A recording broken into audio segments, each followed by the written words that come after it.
Very good morning to everybody out there, wherever you're watching us from. Good morning, good afternoon, good evening. Yes, good to be back on the show. My name is Yinka Kenya. Welcome to the longest running television magazine show. The show is Morning Ride.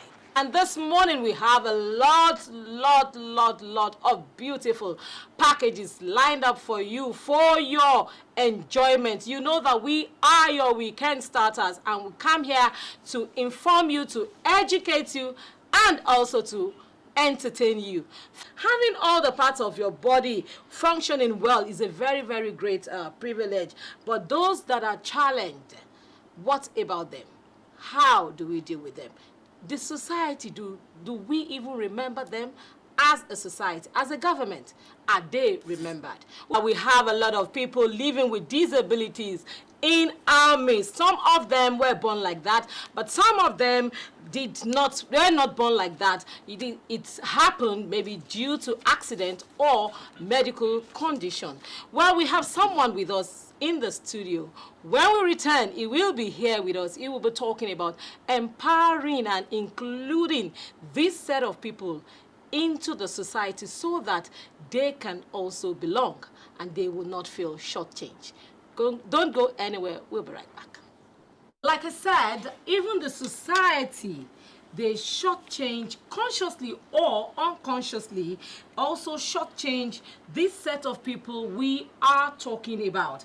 Many of those people, even with their seemingly disability, they are super talented.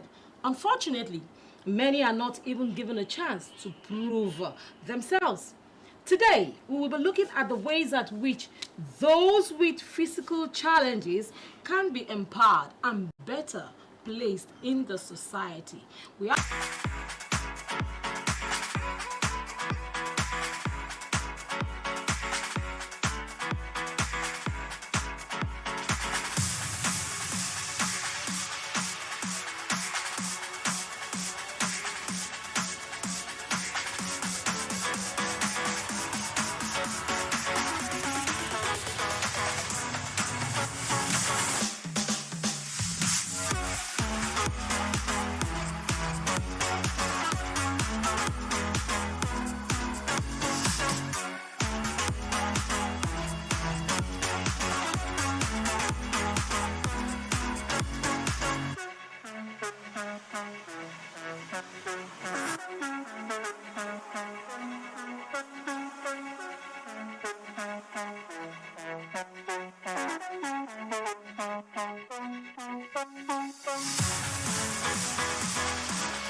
wow, you have said it there.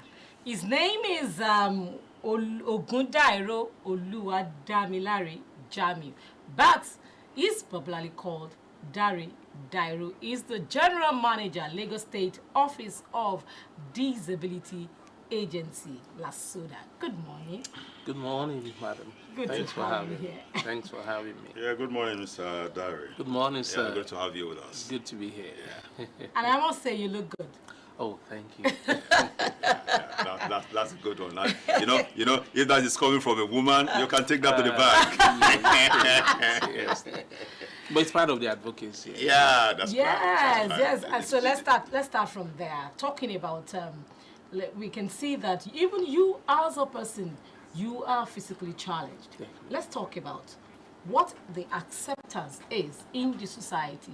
You know, considering the fact that, you know, God has helped you, you have risen to this level. How are you being accepted amongst your counterparts that are at the same level with you? Thank you very much. I must say that living, I'm a polio survivor. I had polio. I had worked at I mean, like maybe like 9 months then, or just like a year and a half when the polio struck. So I can't really recall what it's like. So this is what I've always known. And as a person with disability, it's something you have to accept.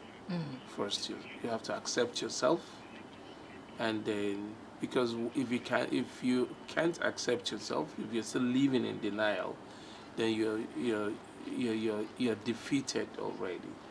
You know, because every time you go out there are situations, there are people, knowingly or unknowingly, that will make you feel less human.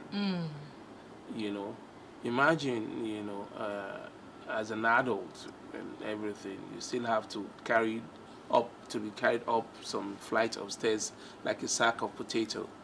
You know, it's not dignifying.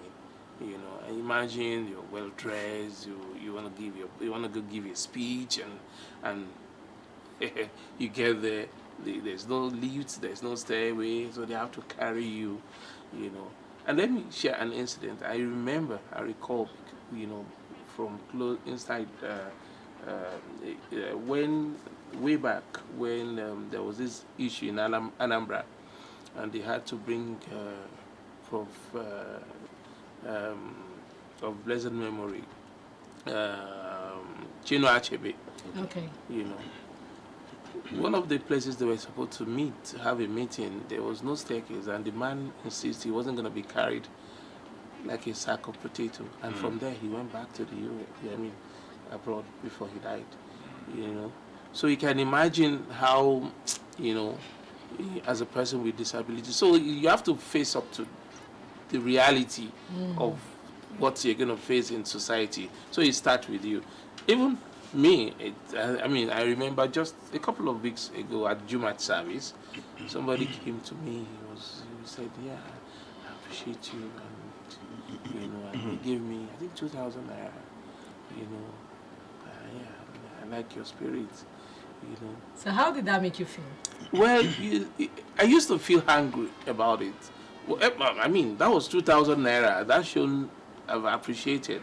I've been giving 20 naira, I've been giving 50 naira before, you know. Okay. But now, I've overgrown getting angry. I see the love and the appreciation.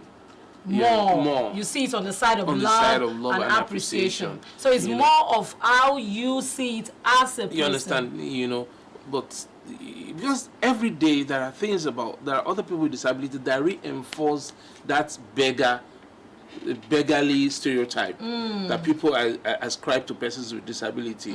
So even if I'm trying to be different, I mustn't do it in a way that now make people, piss people, make people afraid, or, you understand, I must handle it from a point of understanding. I appreciate the love. Okay. Now, they say that no other person can understand how the pain is except the person that the shoe is wearing the shoes, is, pinching. So, and you have been placed as a general manager of this sensitive office. So, similarly, you will understand, and you will understand the plight of the likes of you. There are a lot of people that are physically impaired, and a whole lot of people out there. So what are you doing to impact, you maybe through your office or personally, what are you doing to impact into the lives of people that have challenges? First, let me talk about the office. And you see, it's a very small agency, but the work is very critical. Obviously. Very critical in the sense that you're working with a class of people who, because of the marginalization, stigmatization, understandably, there's a lot of anger, a lot of disillusionment, and there's a lot of need. I mean, UN estimate has it that 80% of people are affected by chronic poverty. are made up of persons with disability. And it's not because it's in the DNA of any person with disability to be poor. When you're born in a health infrastructure that is disadvantaged, that you don't have access, because take for example, if our health infrastructure are adequately catered for for early intervention, a lot of cases of persons of disability, especially intellectual, would have been well better managed. Yes. You know, now you are into an education system that doesn't provide for people, with disability. So poverty is a given, so to say. So now, so there is a lot of need. Now, how do you now begin to handle that? Don't forget that according to Lagos State Special People's Law, the work cuts across virtually all aspects of government. You know, it has to do with health, but Lasoda doesn't have one single health facility under it. There's a concern for education. We don't even have one single school belonging to Lasoda, which means we have to work across all the ministry. But what I've made the job interesting in Lagos is Lagos has always have that consistency about social inclusion. It will interest you that the Lagos State Special People's Law, the disability law, was passed into law in Lagos State more than 10 years before the federal government. You understand? So Lagos has always been consistent about inclusive governance. And with the themes agenda of Babajide Sanwo-Olu, he is passionate, he is particular that nobody should be left behind, particularly persons with disability. I take you to task to verify there hasn't been any pedestrian bridge or flyover that has been constructed reasonably in the past, in recent times, yes. That doesn't have the ramp for people with disability. Even our roads in Lagos State, the Lagos Standard now has also even this lag bus. The lag bus. Yes, all the lag buses are enabled with ramp for people with disability. Talking about inclusion, before. There is a law in Nigeria called the People Living with Disability Act. Yeah. Unfortunately, the provision of the law says that it states that at least 5% of employment opportunities should be reserved for people living with disabilities, and that unfortunately I don't think has been implemented if we look at our institutions and all of that. So with your office, what are you doing to make sure that at least that is implemented? Because personally, I know a lot of people, living with disabilities that no matter how good they are in whatever they are doing, they are shortchanged when it comes to employment. What are you doing? Thank you very much. Like I said earlier, we have a Lagos State, a government in Lagos State that is sensitive to the plight of people with disability. Just 2 days ago, we were invited by the permanent secretary and the chairperson of the Civil Service Commission, and it was particularly about this provision of the law. Because there have been matters making rounds that our government has been employing and all of that, and people with disabilities have not been. So they took time to explain to us, because there are times when the job specification might not be conducive for people with disability.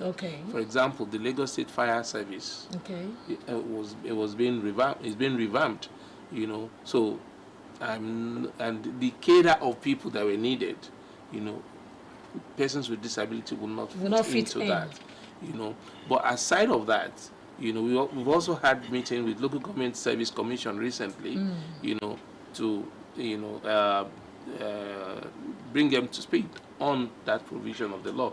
So, and I must say, and recently, even the Teaching Service Commission they did some employment, and people with disability were, you know, Oh, part really? Of, yeah. Oh, that's were, good. were That's good part to of, know. You know, so Lagos State has been consistent in making sure that that provision of the law is met. In fact, we're already looking beyond employing persons with disability now. What we're working on, where we're looking at now, is making the Civil Service Commission itself more inclusive. Because another thing to employ a person with disability, how do you begin to make the workplace conducive for him, for optimal productivity?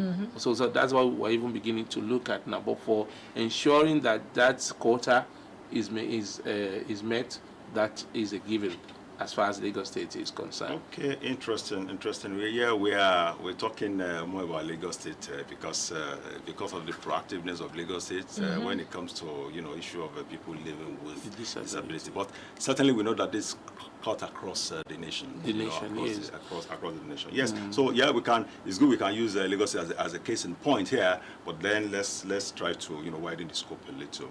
Now you did talk about one or two things that are issues around people living with disability. I want you to open that a little more. What are the major challenges that people living with disabilities live with on a daily basis? The major challenge is about access and accessibility. You understand? How many public buildings can somebody on wheelchair, something like that, how can they access? Very few. Even some of our big corporate, establishments and all, that's a major problem. Even our banking system, how many banks can a person on wheelchair access? And when you are able to access it, how accessible is their service there, their facility there, and how welcoming are their staff of people with disability. So these are some of the major challenges that persons with disability face every day, But in Lagos State, what we are looking at increasing their awareness, okay, and we're exploring more of possibilities of private sector engagement. One of the things that have always helped Lagos State has always been a civil society state, and that's why one of the reasons why all the wonderful ideas get to materialize in Lagos. I was in the civil society sector before I got. I'm still going to take you up on something around that. Okay, fine. It's interesting. You are the general manager of the Lagos State Office for Disability Affairs, LASODA. Okay, and obviously you've been doing so much with what we are seeing. Even your appearance shows that so much is going on there. But interestingly, you as a person, you started by telling us how you find yourself in this state. You say you were not born this way. Polio, and of course there are different aspects of disabilities that people are living with. Some were born with it, like YK said. Some along the way, somehow accidents, life. Now there are people out there watching you now who perhaps are living with one disability or the other. Can you share with us how you are able to? Because I would say this is stardom. Are you able to rise to this office you're occupying today? I don't know about the stardom. Well, really, like I said, it's just about accepting yourself first. It's not gonna go away. And one of the parts of my journey was the fight I used to have with people then when they would come to me. Do you know that you can walk again? By faith. Well, you can have faith. And like, who tell you that's my greatest problem right now? You understand? So, I'm not saying it's not good to have faith, it's not good to pray about it, but even where you are, You have to be real. You have to accept yourself, Yes. and then because it must start from within. It must start from within. If you have the Cobams of this world, if you have the Cobams of this world, in spite of the visual impairment, if we have so many names, I could just go on mentioning. Yes. So the Steve Wonder. Yeah, Steve you Wonder, understand. that's So right, that's right. so I think the first thing was acceptance. I've accepted it, Okay. and then I came from a very humble background. I was brought up by a single parent, my mom, Iyajebu, and she had a lot of influence on me. You know, she didn't go to school. I can't call her an illiterate, but she didn't go to school. But you know, some of the things, she's a very industrious woman. You know, and some of the things I learned from her. For example, there's one thing she used to tell us. She used to say, "You need to be a show Rawa." The world must will not see poverty through us. You know, don't wear your poverty. Look good. Even that's the only dress you have. Wash it. Let it. I mean, that was what we learned. And you know, that has influenced me. And I'm a spiritual person, but I'm not religious. You know, there's a saying of the prophets that somebody will not open the door of begging unto himself, but Allah will open the door of poverty unto him. You know, and to me, that the figurative in translation is when you go begging, you do like this. You understand? There's nothing that comes here that can sustain you forever. So you need to keep going. You need to keep going. When you go begging, you must look the path to elicit that pity. So you only be below that pity. I mean, we've heard of people who are beggars, and through that begging they've built houses and all of that, but they still go back begging. You understand? That means at the end of the day, you still cannot come out from that shell of poverty. So you're still in poverty. Okay. You know. So, but to overcome it, go with an open mind. Open mind. Okay. Approach poverty with an open mind. Ideas. You understand? Instead of stretching your hand, stretch ideas, stretch value. You would prefer the society to empathize with you rather than sympathize sympathize with you. Ask me what do I really... I've had a particular experience. I think I was in Abuja. I think it was the Civil Service Commission, one of those places, you know, where private commercial vehicles were not allowed, and so there was no way, and it was a long stretch to the entrance of the gate. So I needed help to get out of that place, and I was at the roadside, at the car park, you know, entrance to the car park. I was now trying to flag a ride, and somebody came, he stopped, and he threw some money at me. You understand? It looks stupid. And so the next vehicle, there was a lady there, she was an activist, she was angry, she stopped, she picked the money, she went and threw the money back at him. At the, you know, because why do you think it's money I need? All I needed was a ride. I can pay for my own ride. I just needed to get me to the next point. You know, because that place I can't get. You know, that was a period. There was no Uber. There was no, you know. I was still on my clutches then. You know, so don't assume you know what I want. Talk to me. I mean, I was going to assume that you are not well packaged like this. Then I mean, he said it was. No, that's what I'm saying. But he was well dressed. I mean, yes. You understand what I'm saying? Part of the package and what you're pushing out today. But even just a few weeks ago, somebody still gave me money. Yeah, I still get it. Okay, let's talk about this. You brought this. So what is this? Thank you. Like I said, you know, the problem of persons with disability is about majorly poverty and access. Okay. So how do you fight poverty and create access? One of the things we've been doing in Lasoda, we've been working more in synergy with other agencies. For example, Lagos State already has a skill a system of skill acquisition centers across most of the local governments.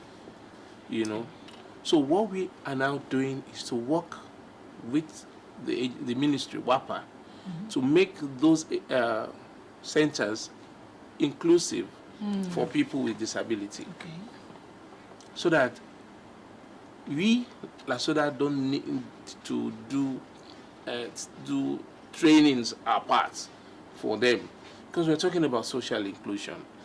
Because at the end of the day, there's a challenge. When they acquire these skills and they are good at it, how do they even get to market? Because of the stigma in the society. But if they had gone to the regular skill acquisition centers, they've met with people. They have mingled with the society. You understand? So some of those people they trained with or would know their worth. Maybe they get a job. They can invite them to work with them, and you know, from there they move on. You know, so now to augment that, what we are now trying to do is to see how we can have business clusters to provide business support services for them. You know, so we are looking at having resource centers across the Ibile zones, based on the peculiarities of those areas, Ikorodu, Badagry, Ekpe, and all. So for Ikeja, this is the prototype of the resource center for Ikeja division. You know, Ikeja comprises Limosho, Ikeja, that area. So now, this is a story building. At the ground floor, we have a shoe factory, leather works factory. You know, it's gonna be fitted with all the standard tools for shoe and leather works. Where after acquiring all this training, because we noticed that around that area there are a lot of people with disability who are doing shoes, nice shoes, who are doing shoes, bags, and all of that. So they can come in here and use those machines to do their work. Oh, really? They've gone through all the training and all of that. So here, and those would have been fitted with for their condition. You understand? That's on the ground for now. The first floor, you can see the building is ramped up all the way. So there's a provision for lift, elevator, but it's ramped up. Just in case, you know, there's no you have electricity challenge and all of that. So it's ramped up. So that first floor is an ICT center for the visually impaired. Wow. Where visually impaired people, you can sit up to at least 20 people can do computer-based tests. GC, JAM, WAEC, they can come and conduct exams there.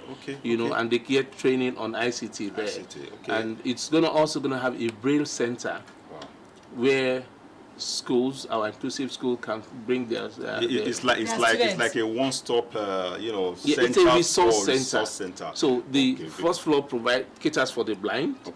In ICT, then the ground floor is a leather work. Work is ongoing already right now? Definitely. Definitely. Okay, so I mean, you said so much. There are people, like I said, who are always listening to, especially things like this. Because this is a very peculiar thing that has to do with people living with disability. So how can they get more information on how to make the best use of facilities? Like this is in the offing. Hopefully for the end of this year we'll get started. You know, it's in this year's budget already. The LASODA office allows her, and one of the things we're also working on is the digitization. You know, because you know, it's important to get registered. So we're working on such that you don't need to come to Alausa to do that on your mobile phone. You know, once you've done your LASRA. But today you can come to the office. We also have a LASRA point where you do your LASRA, because you must be registered as a Lagos State resident before you can register with LASODA. Okay. You know, and